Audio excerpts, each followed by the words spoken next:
Hello everyone! If you're wondering how to share your screen on Snapchat, here's the deal. While you can directly share your screen within the mobile app, I'll guide you on how to do it on Snapchat for the web.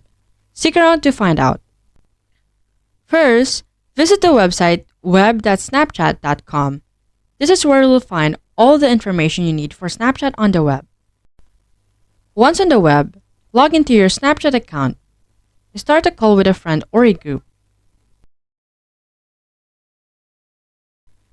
During the call, look for the share button at the bottom of the screen, next to the video and microphone controls. Click on it. And there you have it! You can now share your screen on Snapchat using the web. Remember, this process works on your PC, not directly within the mobile app. If you found this video helpful, hit the like button, and for more tech insights, don't forget to subscribe. See you in the next video. Bye bye!